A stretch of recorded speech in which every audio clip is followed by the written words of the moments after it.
Jerusalem is on high alert ahead of the Israeli flag march that is set to take place later today. The march sparked warnings of a new escalation from Palestinians in the region. The annual march celebrates the city's unification following the capture of East Jerusalem back in 1967.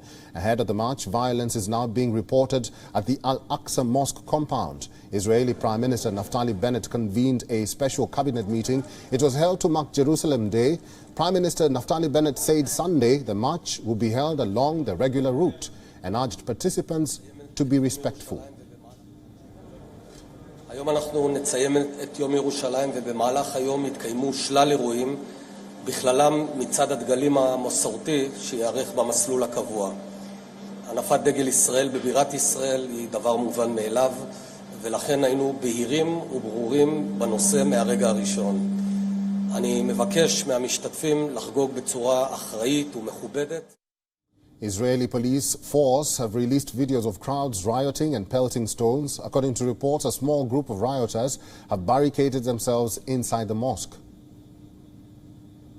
Okay, so I must say that I'm happy to say there was not many violent events today, hardly any.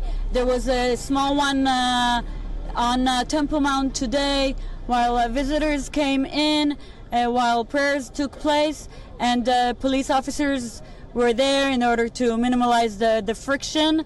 Other than that, there was a short period of time of a violent specific event outside, right behind here, and also at that point of time, the Israeli police made arrests and stop this event. I must tell you that our preparations to this day include a lot of preventive activities in order to enable a very safe day to all religions. The gathered crowds is hurling large rocks at the Israeli police stationed outside. Authorities have confirmed that the police is at the site and is trying to bring the situation under control. The rioting started shortly after the morning prayers. According to reports, rest of the area remains calm. Earlier, Israeli security forces had warned that rioters may barricade the mosque ahead of the march. And earlier in the week, Palestinian Islamist movement Hamas had categorically warned against the march passing through the mosque compound, adding that it would use the opportunity to confront the marchers.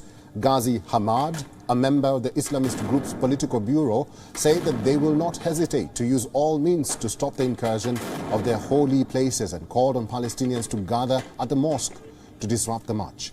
However, the factions in Palestine are yet to decide how they want to tackle the march. Smaller factions are favoring the use of rockets. Hamas, on the other hand, is not in favor of firing rockets to shake the march.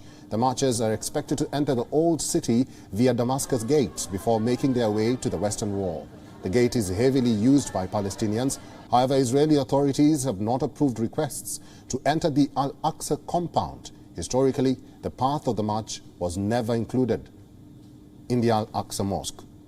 The Israeli flag march threatens to worsen weeks of tensions between Israelis and Palestinians. Around 3,000 policemen are set to be deployed ahead of the march to prevent the situation from getting out of control. Last year, the clashes surrounded the march led to an 11-day conflict after Hamas fired rockets at Israel. The war cost the lives of 260 Palestinians, including 66 children, while 14 people were killed in Israel, including one child.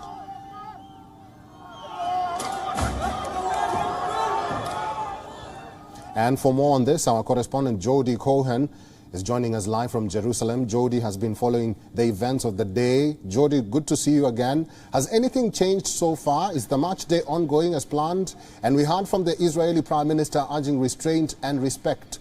Take us through what's going on at the moment.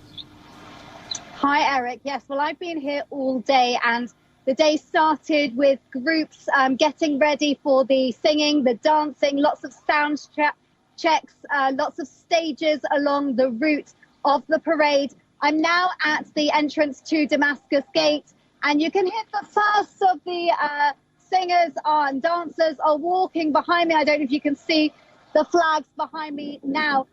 This parade is going to be going through the new city of Jerusalem, the central Jerusalem, and through the old city via the Muslim Quarter to the Western Wall. It's not going to be going to the Temple Mount, as some reports have announced from the Palestinian Authority.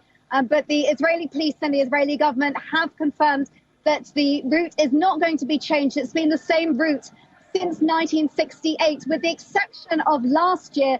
Last year, at the very last minute, the route got changed so that it wouldn't go through the Muslim Quarter. And that led still, despite the fact that the route was changed, to Hamas firing rockets and the 11-day war, as you said. So this year, the Israeli government were concerned not to change the route from the traditional one, because they didn't want to be seen to be capitulating to terror. And the parade is going as planned so far. The police have been saying that everything is going to plan. Obviously, there's still some hours to go, but there's been a lot less violence than last year, certainly. Live from Jerusalem, thank you very much, Jody Cohen. WION is now available in your country. Download the app now and get all the news on the move.